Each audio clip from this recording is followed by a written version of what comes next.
continuar con la tercera parte de esta serie, Los Misterios de Dios. Y hemos estado profundizando porque es impresionante e increíble todo lo que este libro maravilloso que se llama la Biblia esconde. No nos bastarían 500 años para poder rascar, profundizar, sacar. Es como una mina de oro donde hay piedras preciosas por todos lados y donde muchas veces creemos que ya hemos escarbado y conocemos todo, y lo que conocemos no lo conocemos como lo deberíamos de conocer, como dice 1 Corintios capítulo 8. Entonces, en esta serie de los misterios de Dios estamos buscando precisamente, analizando, investigando estos misterios que la mayor parte de los cristianos muchas veces no han podido descubrir, unos por falta de tiempo que no profundizan en la Biblia, otros porque pues ya tienen mucho tiempo en el cristianismo y creen que lo que saben ya es suficiente. Y otros pues desgraciadamente, ¿verdad?, ni siquiera abren la Biblia entre semana. No les interesa ni leer libros, ni mucho menos. Y ellos se van a quedar exactamente como ellos han decidido estar, porque la Biblia nos muestra que es como una banquete que Dios nos pone de comida y nos dice: el que tenga hambre que coma. Y muchos llegan a más y arrocito, ¿verdad?, y un yogurcito, y ahí hay de todo: camarones y birria y pozole y langosta y pollo y todo lo que Dios nos quiere dar de comida espiritual, y los cristianos no tienen hambre. Ese es el problema. Bueno, en esta mañana vamos a ver el misterio titulado El Jardín del Edén, el huerto del Edén. Vayamos al capítulo 2 del libro del Génesis y se van a sorprender a ustedes todo lo que vamos a ver en esta tercera y cuarta conferencia a continuación sobre lo que la Biblia nos revela del Jardín del Edén. ¿Cuántos han oído hablar del Jardín del Edén? Bueno, la palabra huerto, que se tradujo huerto, es Gan con G de Gárgara, A de Armando, N de Nana. Gan, así como suena, es la palabra que se tradujo huerto. Otras versiones lo han traducido jardín. Así que son palabras sinónimas. No importa en qué traducción lo estés leyendo, si dice jardín o dice huerto, es lo mismo. Aquí en la Biblia que yo uso, que es la 1960 de la Reina Valera, está traducido como huerto. Y lo que la mayor parte de los cristianos sabemos del huerto del Edén es que Dios creó ahí a los seres humanos, a Adán y Eva, y que fue el lugar donde Dios tenía comunión con ellos. Hasta ahí sabemos, ¿verdad? Bueno, pues vamos a saber mucho más. Y vamos a ver que aquí está la información precisamente en estos capítulos que vamos a ver, y qué increíble revelación tiene Dios escondida aquí en la palabra para nosotros. Capítulo 2 del Génesis, versículo del 8 al 15. Y Jehová Dios plantó un huerto o un jardín en Edén, al oriente, y puso allí al hombre que había formado. Y Jehová Dios hizo nacer de la tierra todo árbol delicioso a la vista, bueno para comer, también el árbol de vida en medio del huerto, y el árbol de la ciencia del bien y del mal.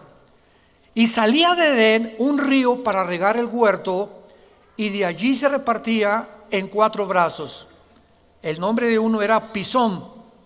Este es el que rodea toda la tierra de Ávila, donde hay oro. Y el oro de aquella tierra es bueno. Ahí hay también bedelio y ónice. El nombre del segundo río es Gihón. Este es el que rodea toda la tierra de Cus. El nombre del tercer río es Hidekel. Este es el que va al oriente de Asiria. Y el cuarto río es el Éufrates. Tomó pues Jehová Dios al hombre y lo puso en el huerto de Edén para que lo labrara y lo guardara. ¿En dónde estaba localizado el huerto del Edén? porque a través del tiempo cantidad de investigadores, arqueólogos, paleontólogos, antropólogos han tratado, teólogos, de descubrir la situación geográfica exacta de dónde estaba el huerto del Edén. ¿En qué consistía esta naturaleza del huerto? Y actualmente la pregunta es, ¿continúa existiendo el huerto del Edén? Bueno, vamos a ver claramente en primer lugar que la Biblia nos describe su localización geográfica. Dice la Biblia en el versículo 8 que Dios plantó un huerto en Edén. Aquí tenemos que distinguir dos cosas: Edén y el huerto del Edén. Edén es toda la tierra que estaba alrededor del ser humano, y de ese cúmulo de vegetación y de tierra, Dios escogió un pequeño lugar que le llamó el jardín, donde puso al hombre. Entonces, el Edén es el área geográfica y el huerto es un lugar dentro del Edén. Esto es muy claro porque dice la Biblia, Dios plantó un huerto en Edén, o sea, de Edén, y dice la Biblia que el huerto lo puso al oriente del Edén, o sea, que al hombre no lo formó Dios en el huerto.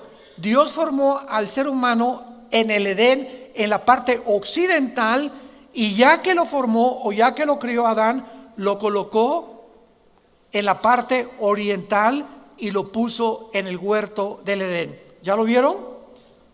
A ver otra vez. Y Jehová Dios plantó un huerto en Edén, al oriente, y puso allí al hombre que había formado. Puso allí, lo colocó, lo formó en la parte occidental, y en el oriente de la tierra de Edén se encontraba el huerto donde fue colocado el ser humano. La palabra para Edén conlleva el significado en el hebreo de aguas o área de riego. Vayamos al capítulo 13 del Génesis rápidamente y veamos cómo más adelante se nos comienza a describir qué es lo que realmente era toda esa tierra que se llamaba Edén. Dice Génesis 13, versículo 10: alzó Lot sus ojos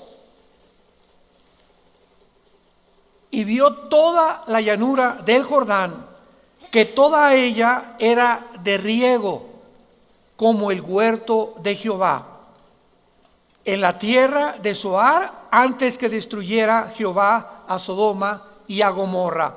Vemos pues nosotros que se encuentra 13 veces en el singular en el Antiguo Testamento y 3 veces en plural, y el símbolo etimológico de la palabra Edén es un lugar bien regado.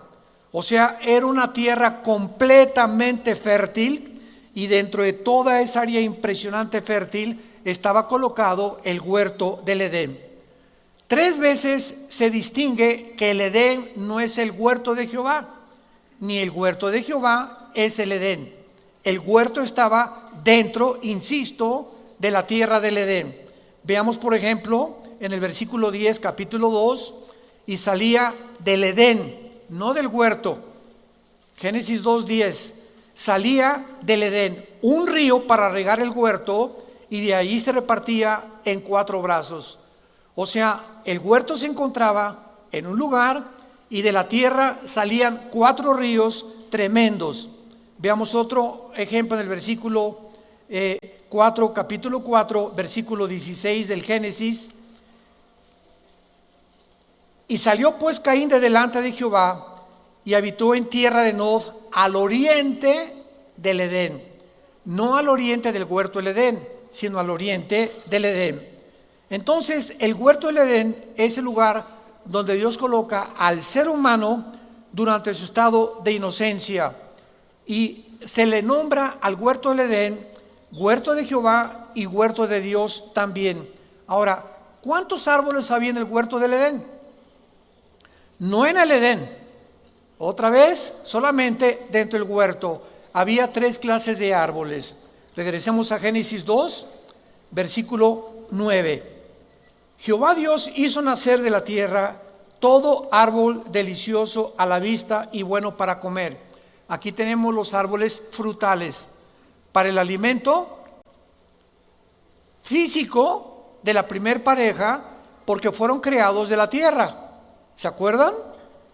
Adán fue creado del polvo de la tierra, del nitrógeno, oxígeno, carbono, que son los gases de la tierra, y los 19 elementos químicos que forma la tierra: cloro, flúor, potasio, argón, fósforo. Los gases de la tierra y los elementos químicos de la tierra son los mismos gases y elementos que forman el cuerpo humano. Maravilla de maravillas. Encontramos en la Biblia mucho más evidencias científicas de que fuimos creados verdaderamente por Dios, de donde Dios sacó el cuerpo, porque ahora nos comprobamos de que todo el alimento que realmente el ser humano necesita proviene de los árboles y de las plantas. Ahora, eso no significa, ¿verdad?, que seamos vegetarianos 100%, porque hay gente que dice, pues ya soy vegano y ya no vuelvo a comer carne, ya no vuelvo a comer birria, no sabes lo que te pierdes, ni barbacoa, ni taquitos al pastor. Sin embargo, ¿verdad?, cuando hacemos a un lado y solamente nos dedicamos al puro vegetarianismo, estamos absteniéndonos de alimentos que también son necesarios. Y ya Dios, después del diluvio, Dios permitió la carne ya la podemos comer. Dice Pablo a Timoteo que todo es santificado por la palabra de Dios. Ahora, lo único que se nos prohíbe en la Biblia es la sangre, los tacos de moronga. Es lo único que no podemos comer. De todo lo demás, ya tú vas a decidir qué te comes y qué no te comes. Por ejemplo, si pasas del cuarto del quinto piso, ¿verdad?, ya te tienes que llevártela suave. Nos dijo el otro, nos la tenemos que llevar suave con los tacos del pastor, con las grasas, etcétera, etcétera. Un muchacho de 20, 30, 35 años, pues puede comer más grasas que alguien que tenga ya 50, 60 años de edad. Esto es lógico. Entonces, todo nos es permitido, pero no todo nos conviene. Entonces, tenemos que decidir nosotros, ¿verdad?, usando la razón y el sentido común, qué nos conviene y qué no nos conviene comer. Pero ya podemos comer carne. Entonces, la Biblia nos muestra claramente que todo lo que está alrededor es para nutrir el cuerpo humano. Pero el diablo, porque el mundo está rodeado con trasciende nuestro mundo físico visible, hay un mundo espiritual donde hay entidades espirituales a nuestro alrededor que están tratando de destruirnos física y mentalmente, y desde luego espiritualmente. El ataque que ahorita tiene la familia y el matrimonio es devastador.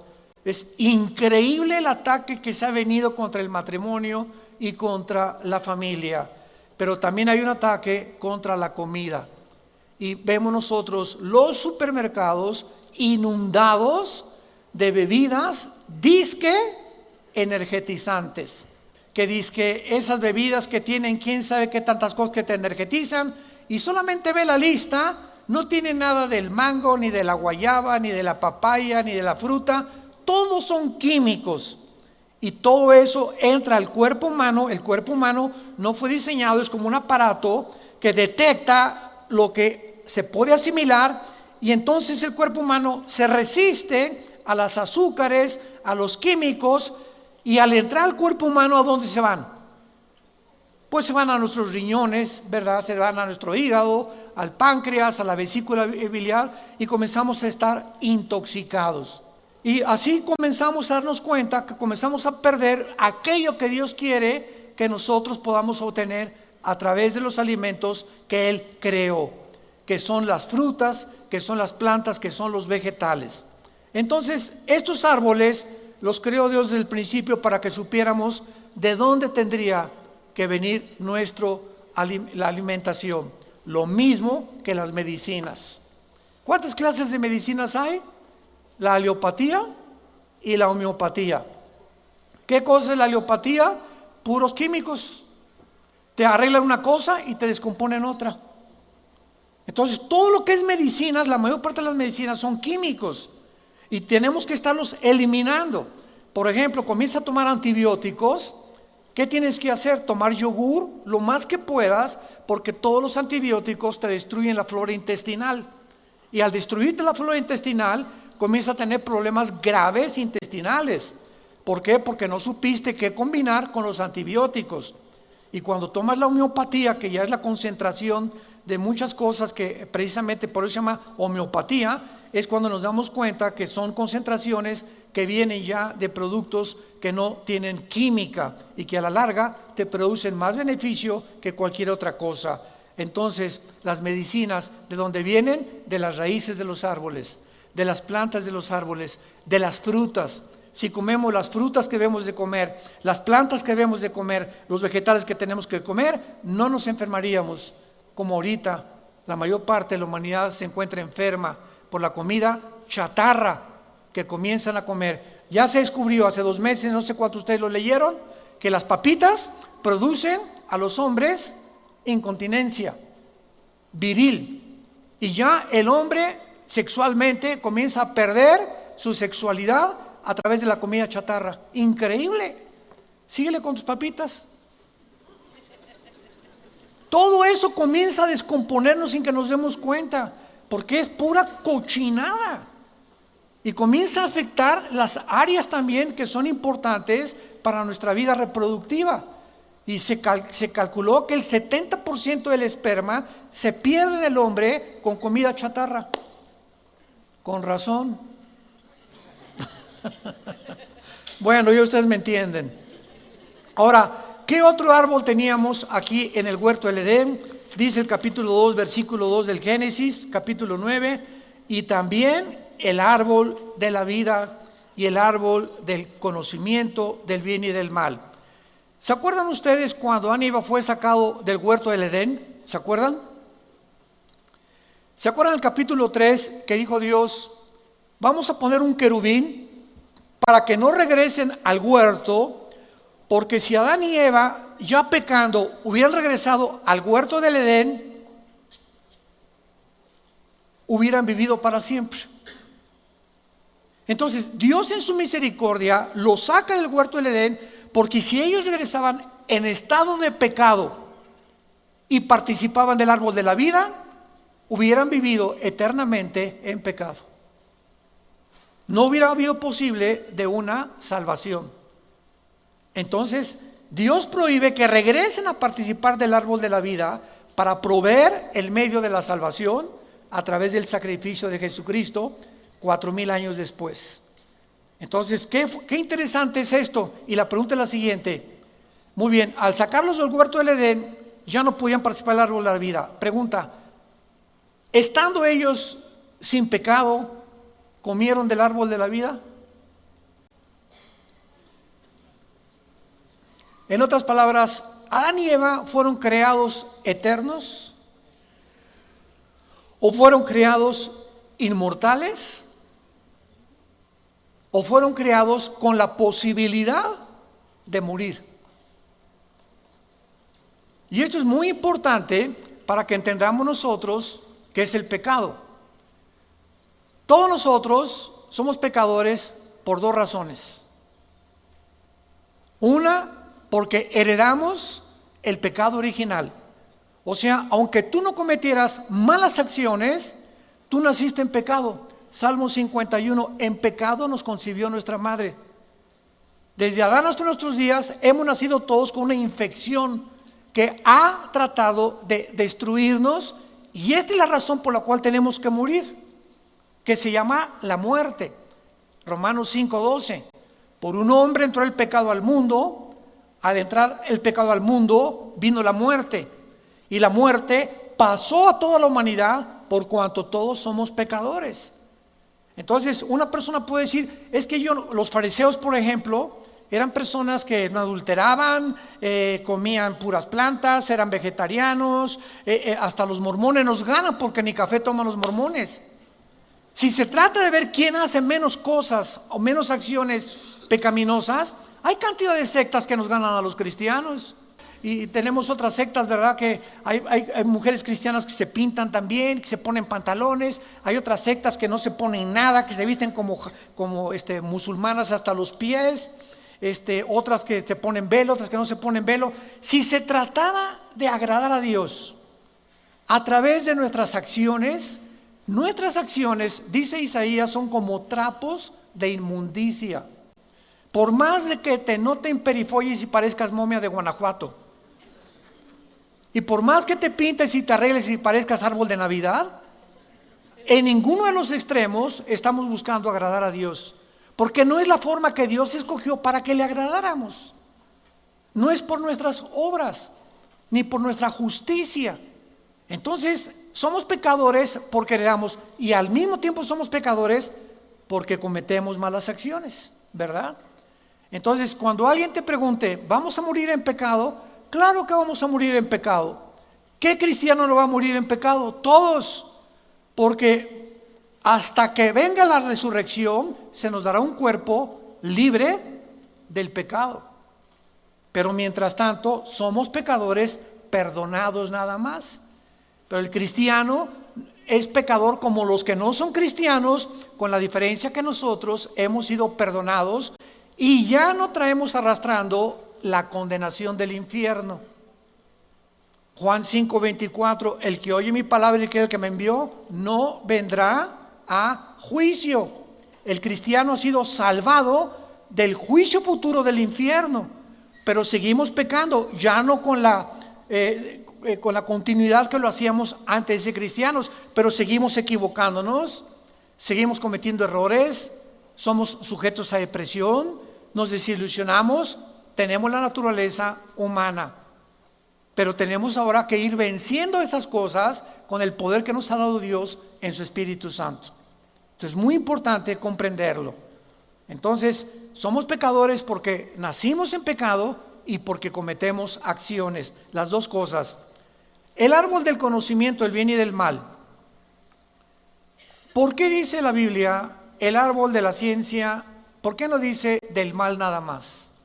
Esta palabra ciencia, a los que les interesa apuntarlo en el hebreo, es la palabra D de David, W-A-T-H, dat, y es conocimiento, se tradujo ciencia, el árbol del conocimiento del bien y del mal.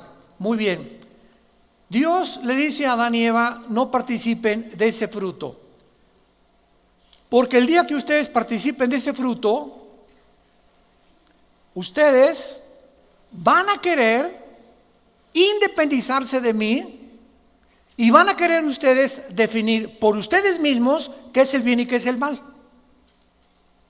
Entonces, yo no quiero que ustedes decidan qué es el bien y qué es el mal. Yo soy, dice Dios, el que lo va a decidir, porque yo soy el legislador de la moral.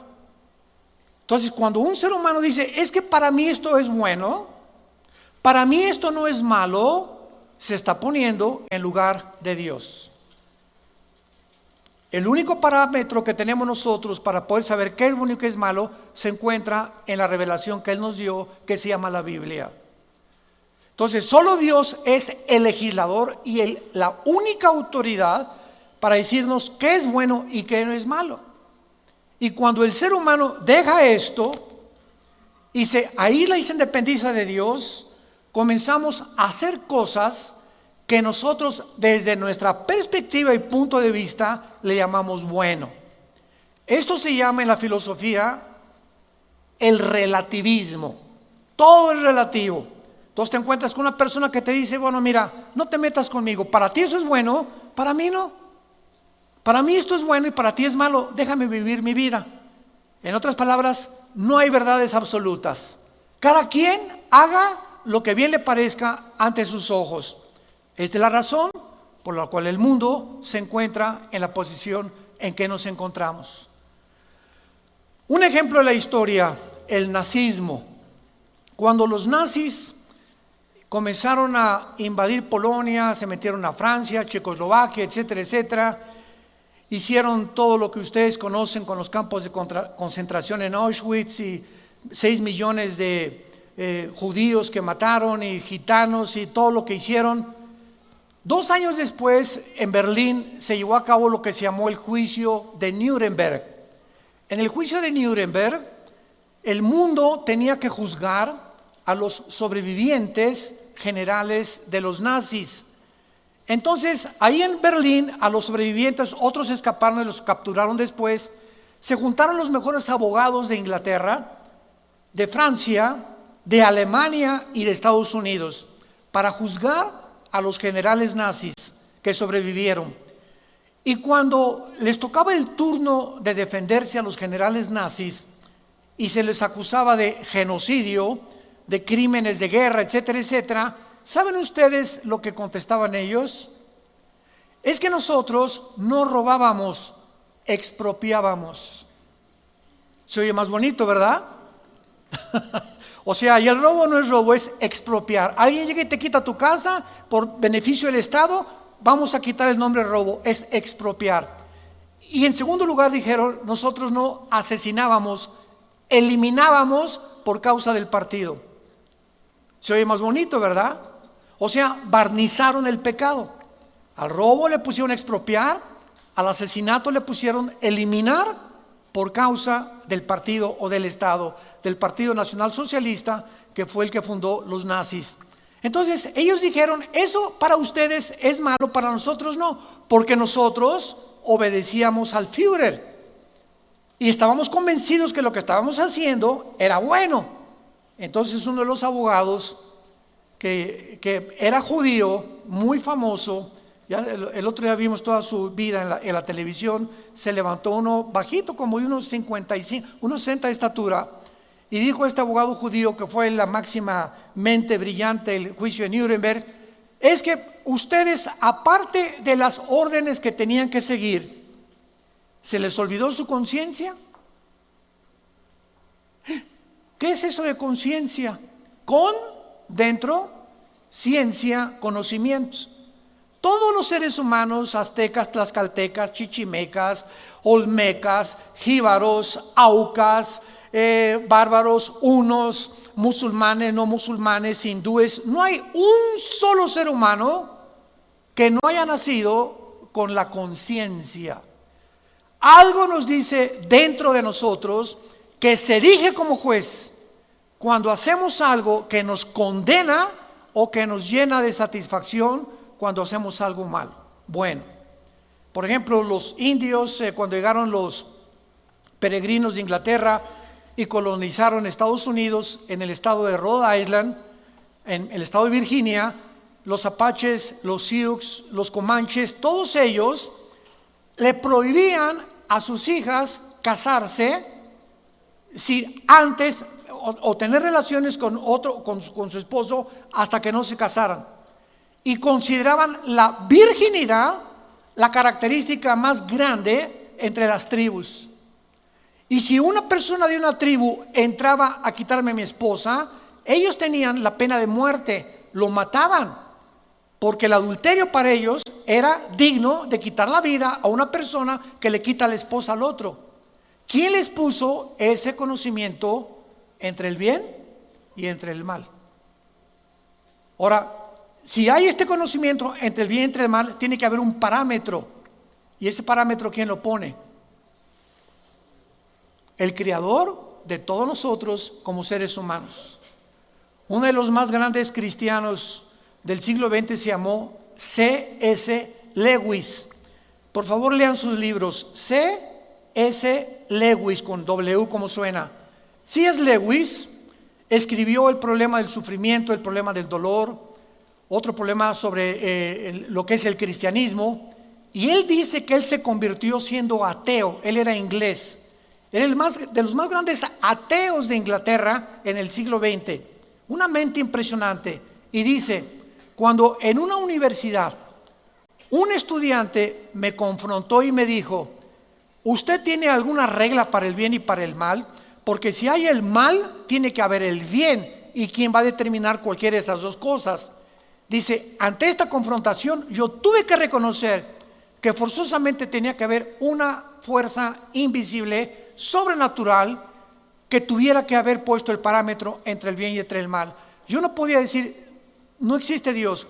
Y si no existe Dios, todo está permitido. Porque si no existe Dios, el bien para ti es lo que tú dices y el mal para mí es lo que yo digo. ¿Me van siguiendo? O sea, todo es relativo. Entonces no me condenes si yo soy homosexual. Si eres heterosexual, está muy bien, pero yo soy homosexual, no te metas con mi vida. Como cuando una vez aterrizó el presidente Reagan en Inglaterra, en Nueva York, Y se acercó un periodista y le dijo al presidente Reagan: para usted, ¿qué cosa es el homosexualismo? Y entonces él contestó, ¿verdad? Pues es pecado. Y entonces el periodista le contestó: bueno, eso dice usted, pero para nosotros no lo es. Y el presidente Reagan, en sus últimos 6 meses de gobierno, le contestó al periodista: es que no importa ni lo que yo diga, ni lo que usted dice, sino lo que dice Dios en la Biblia. Y dice la palabra de Dios: los homosexuales no heredarán el reino de Dios. Entonces, no es lo que nosotros digamos, sino lo que la Biblia dice. El otro día le platicaba a mi esposa que nosotros amamos, aquí en la iglesia tenemos homosexuales, tenemos lesbianas. La iglesia es un hospital, para eso está, los queremos ayudar. Y me dice un muchacho, ¿verdad?, con tendencias homosexuales: es que usted es un homofóbico. Y yo le contesté, sígueme con mucho cuidado. Le pregunté: ¿tú sabes lo que significa la palabra homofóbico? Homo, hombre, fobia, agresor, o en contra de, o con odio a algo. Le dije: el homofóbico es el que odia a los hombres. Entonces, ¿quién es homofóbico? ¿Tú o yo? Porque tú odias tu hombría y tu masculinidad con la que la naturaleza te proveyó. ¿Quién es el homofóbico entonces? Y se dio cuenta que al estarnos catalogándonos como homofóbicos, ellos son los homofóbicos, porque odian su masculinidad, odian ser hombres. ¡Qué ironía! Entonces, qué increíble que ni siquiera puedan ellos saber, cuando traten de decirnos: bueno, es que ustedes son homofóbicos, cuando ellos son los homofóbicos. Una persona que niega su naturaleza está diciendo: Dios, te equivocaste, yo soy mujer, yo no soy hombre. Y aunque tú te operes los genitales y te conviertas en un transgénero, nunca podrás negar que tienes el cromosoma Y, que es el que determina que eres macho camacho. No se puede negar la naturaleza ni la biología. Olvidémonos de la Biblia.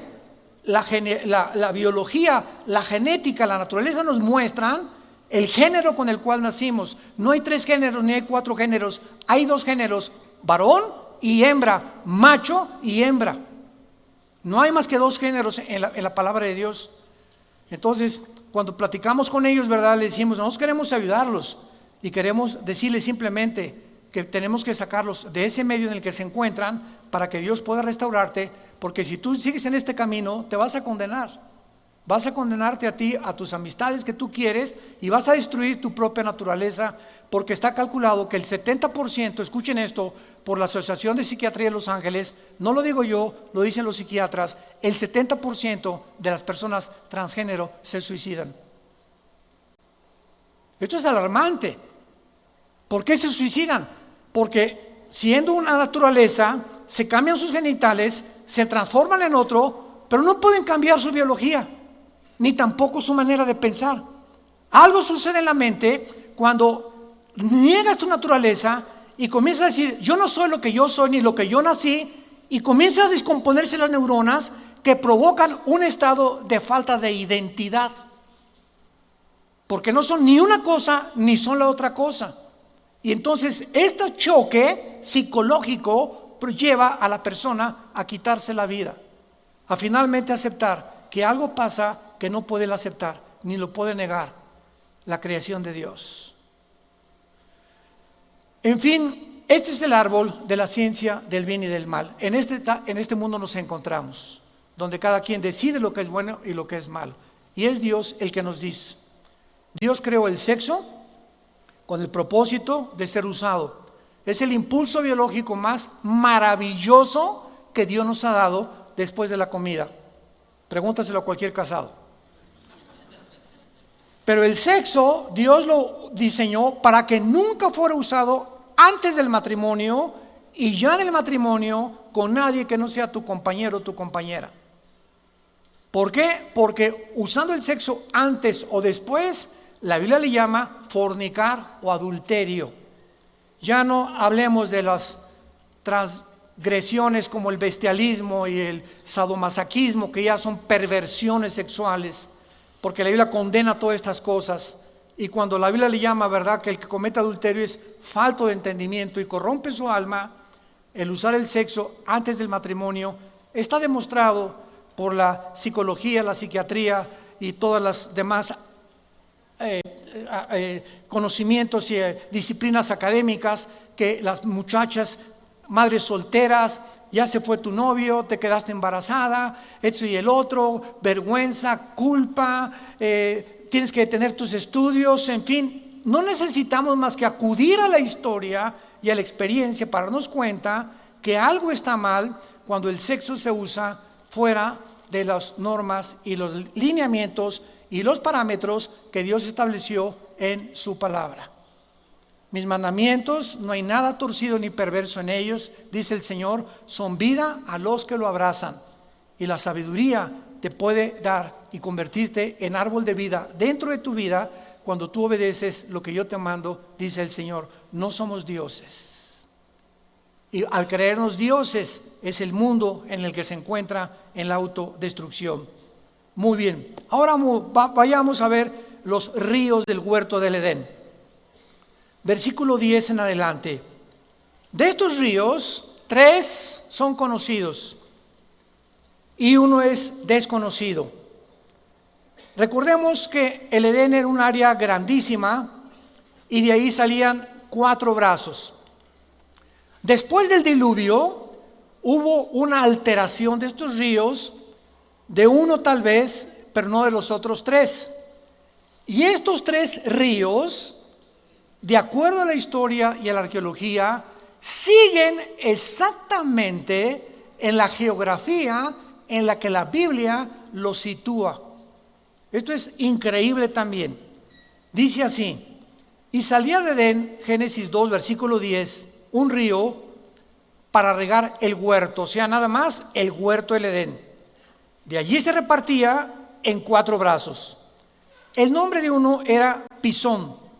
Este es el que rodea la tierra de Ávila, donde hay oro, y el oro de aquella tierra es bueno. Allí también hay bedelio y ónice. Esta palabra Pisón, de acuerdo a los más antiguos escritos de los hebreos y de los judíos y de los sumerios, es el río Nilo. Si lo quieres apuntar ahí en tu Biblia, es el río Nilo.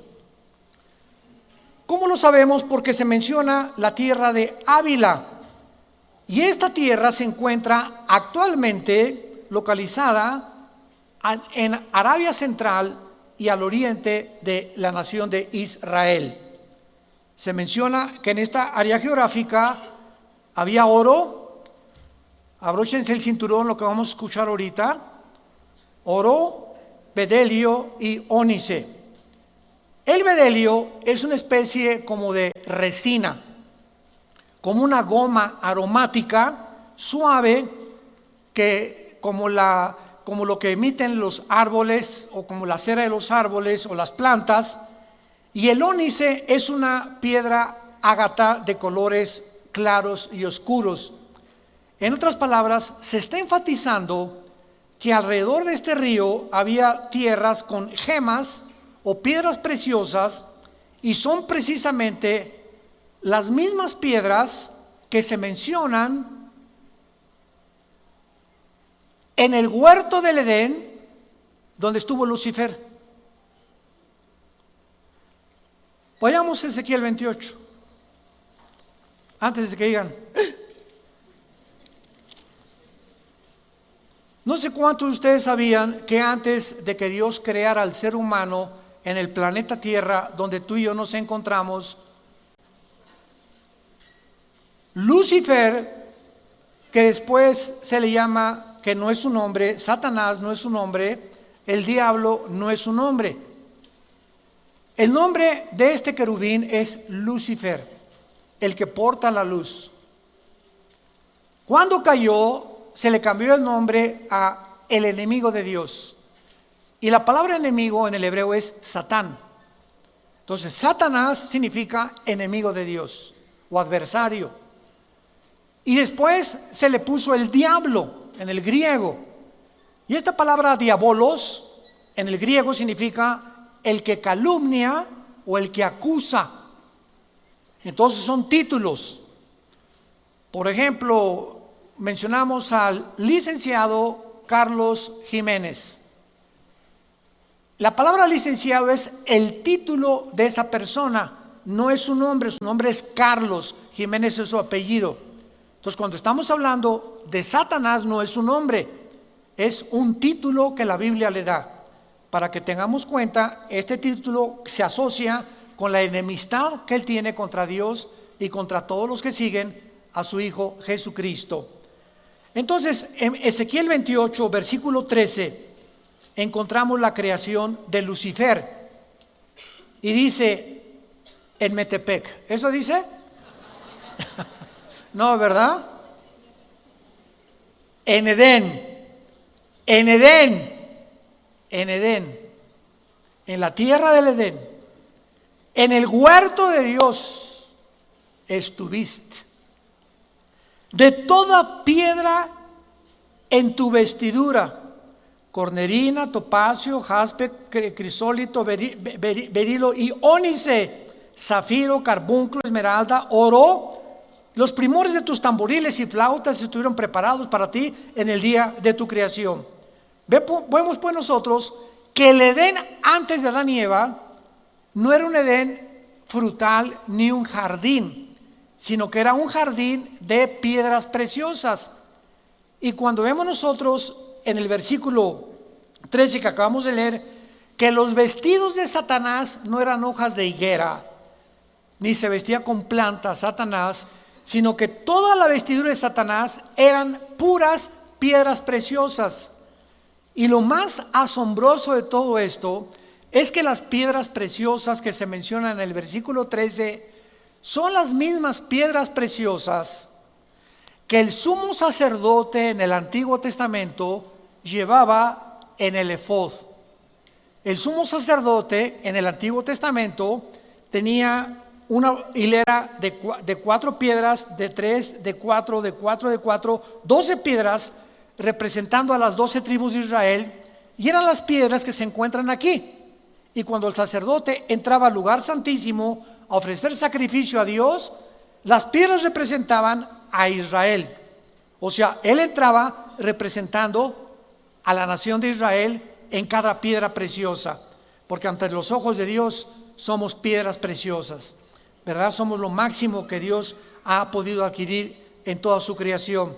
Entonces, vemos con nosotros que cuando comenzamos a unir precepto sobre precepto en la Biblia, línea sobre línea, cuando comenzamos en la Biblia a unir versículos de Génesis con Ezequiel o con Daniel o con el Apocalipsis, comenzamos a armar un rompecabezas y comenzamos a entender, ya que unimos todos los versículos adecuados, se puede trazar una doctrina. La palabra doctrina significa enseñanza. Cuando hablamos de la sana doctrina, de las sanas enseñanzas escriturales ortodoxas de la palabra de Dios. Y cuando una secta se forma, por ejemplo, los Testigos de Jehová, es una secta. Los Testigos de Jehová nacieron en 1880 más o menos por un hombre llamado el juez Russell, y dijo que Cristo venía en 1914 y que el mundo se iba a acabar. No se acabó. No, me equivoqué, dijo, en 1924 tampoco se cumplió. Muy bien, a la luz de la Biblia, el fundador y el director de esta secta fue un falso profeta. Entonces, allá nos damos cuenta que lo que no tiene un fundamento, que sea Jesucristo y la Biblia, no puede ser una sana doctrina, sino tiene que ser una secta. Esta es la diferencia entre las sectas y el cristianismo. Hace algunas semanas acaba de caer un líder de una secta llamada La Luz del Mundo, que tiene su sede en Guadalajara. Desgraciadamente, los medios de comunicación no saben diferenciar entre una secta y el cristianismo o las organizaciones cristianas. Y comenzaron a decir, pues que era cristiano, ¿verdad? Y es una secta, no son cristianos. ¿Cómo sabemos? Porque este hombre lo adoraban como Dios. Al entrar a su iglesia lo comenzaban a adorar como Dios. Y ya viene una secuela, ¿verdad?, de pecados y de problemas, donde finalmente pues todo esto tiene que salir a la luz. Pero los cristianos evangélicos no pertenecen, ¿verdad?, ni ellos pertenecen a los cristianos evangélicos. Y esto hay que aclararlo a los medios de comunicación, porque se nos dice, ya ves, cayó ahí un pastor. Espérame tantito, era pastor, pero ¿pastor de qué? No era pastor de ovejas, ¿verdad? Entonces, esto es muy importante para trazar doctrinas. En segundo lugar, en el capítulo 2 de Génesis, versículo 13, tenemos el segundo río. El nombre del segundo río, versículo 13, es el Gihón. Este río se descubre y es de nombre desconocido. Es el único río que es desconocido y que rodea la tierra de Cus. ¿Quién es Cus? Si lees Génesis capítulo 10, vas a encontrar que Cus es el que desciende de Canaán o de Cam, uno de los 3 hijos de Noé que poblaron el continente africano. Jafet pobló el continente europeo, los anglosajones, y Sem, los semitas, todo el Asia Menor con el Medio Oriente. Entonces, lo único que sabemos es que este río rodeaba el norte y la parte oriental del África. No sabemos hasta ahorita qué río es. El tercer río, versículo 14. El nombre del tercer río es Hidekel. Es el que va al oriente de Asiria y sabemos que este es el río Tigris. Claramente se nos da su situación geográfica. El río Tigris cruza todo lo que es el Medio Oriente. Y el cuarto río, el Éufrates.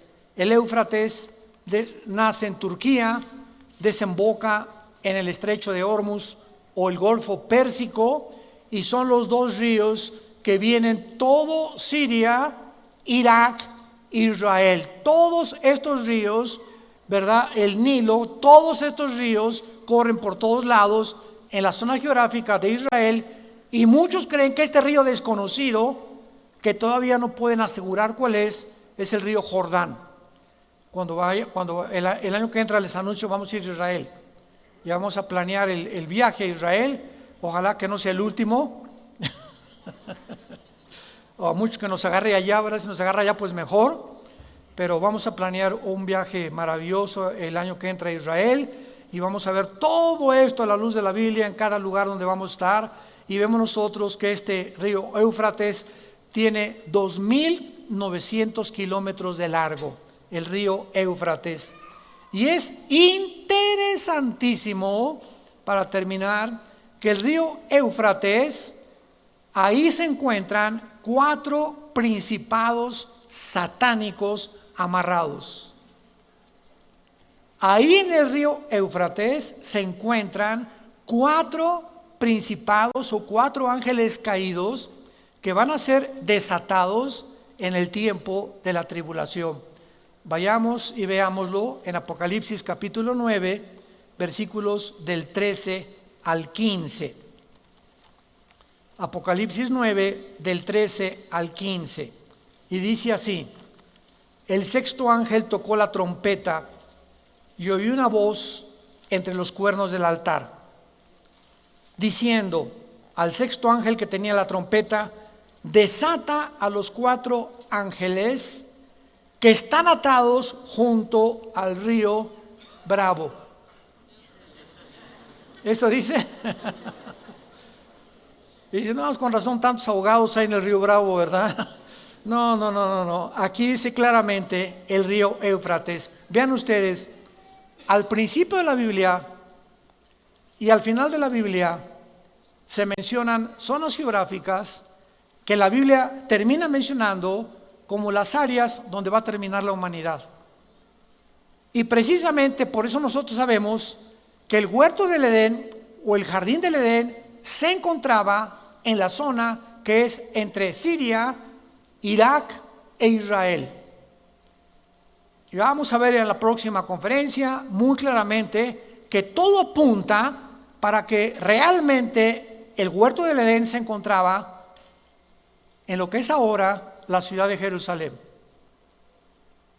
Porque ahí comienza la humanidad, ahí Abraham iba a sacrificar a su hijo, ahí fue donde Jesucristo murió, fue enterrado, resucitado, ascendió, ahí Cristo va a regresar, ahí tendrá lugar la tercera guerra mundial, es el centro, el epicentro, podríamos llamar el ombligo de Dios, el área geográfica de Israel. Y esta es la razón por la cual dice Zacarías 12 del 2 al 3 que Jerusalén se va a convertir, antes de que venga Cristo, en el odio internacional por el antisemitismo que hay en contra de esta área geográfica, porque es la única nación democrática, es la única nación que ha prosperado, es la única nación donde de los 100 podríamos llamar premios Nobel, 63% han sido judíos los que han ganado los premios Nobel de medicina, de química, de física, matemáticas, etcétera, etcétera, etcétera. Entonces hay un odio jarocho en contra de la tierra de Israel, por lo que vamos a ver con más profundidad en la próxima conferencia de que realmente el huerto del Edén se encontraba en esa área geográfica, y por lo menos la locación aproximada del huerto del Edén es conocida porque se encontraba entre el Tigris y entre el Éufrates, en el área de la antigua Asiria y Babilonia o la Mesopotamia.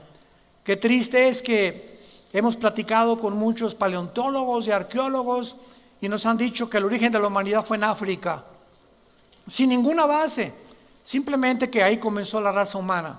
Pero la Biblia nos muestra claramente y a través de la geografía y de la historia que tuvo su lugar precisamente en el Medio Oriente, donde va a terminar también la raza humana. Te damos gracias, Padre, por tu palabra en esta mañana.